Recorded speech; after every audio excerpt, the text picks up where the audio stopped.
چونکہ تمام سیاسی جماعتوں کو لے کر آپ لوگوں نے ایک لیول پلینگ فیلڈ تو دینی ہے، چونکہ آپ نگراں وزیر اعظم ہیں، نگراں سیٹ اپ کا آپ حوالہ دے رہے ہیں، مگر میں فادر فگر تو نہیں کہوں گی، میں مدر فگر کہوں گی، چونکہ ماں اکثر تفریق نہیں کرتی اپنے بچوں کے اندر۔ اس وقت پی ٹی آئی کے جتنے بھی لیڈران ہیں، حال ہی میں عثمان ڈار صاحب کو اٹھا لیا گیا، he became a missing person, اور ان کی جو رشتہ دار ہیں وہ یہ کہتے ہیں کہ جی ان کو اٹھا لیا گیا ہے، ان کو کم از کم آپ عدالت کے سامنے تو پیش کریں۔ اسی طرح صداقت علی عباسی صاحب کے ساتھ بھی ہوا، پھر ہم نے اون عباس بپی کو حال ہی میں دیکھا، آپ کے کولیگ رہ چکے ہیں سینیٹ کے اندر، وہ اٹھا لیے گئے، پھر وہ ٹی وی پہ آئے، انہوں نے کہا میں پی ٹی آئی چھوڑتا ہوں، اور پھر ان کو ریلیز کر دیا گیا۔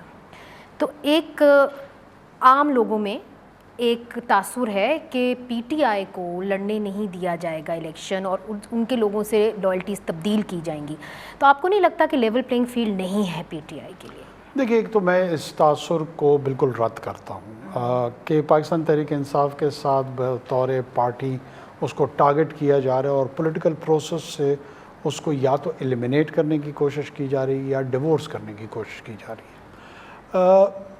کچھ لوگ اس میں بیسیوں، سینکڑوں، شاید ہزاروں بھی ہوں، میرے پاس کوئی ڈیٹا نہیں ہے اس وقت، 9 مئی سے جڑے ہوئے چند واقعات ہیں، جو واقعات قوانین کے روح سے وینڈلزم کے زمرے میں آتے ہیں، آرسن کے زمرے میں آتے ہیں، اور پاکستان کے قوانین کی خلاف ورزی اس دن ہوئی ہے ان چند گھنٹوں میں۔ جتنے لوگ ان قوانین کے تحت بیہائنڈ دا بارز ہیں یا جوڈیشل پروسیس کا حصہ ہیں، اس کو کوئی یہ سمجھ رہا ہے کہ یہ کریک ڈاؤن ہے، پولیٹیکل کریک ڈاؤن ہے آن پی ٹی آئی، تو میری نظر میں ان کو اس کو ڈی لنک کر کے دیکھنا چاہیے۔ کیا اگر اسی قسم کی حرکتیں کسی بھی پریٹیکسٹ پہ جمعیت علماء اسلام کرتی اور ان کے کارکنان کرتے، تو کیا یہ لوگ اس کی اپیزمنٹ کرتے؟ کیا یہ پی ایم ایل این کرتی؟ کیا یہ پی پی پی کرتی؟ ایم کیو ایم کرتی؟ تو کیوں یہ ایکسکلوسیو پریویلیج کسی ایک سیاسی جماعت کے کارکنان کو ہو؟ قوانین موجود ہیں، اس کی وائلیشن اگر کہیں پر ہوئی ہے، جوڈیشل ریمیڈیز اویلیبل ہے۔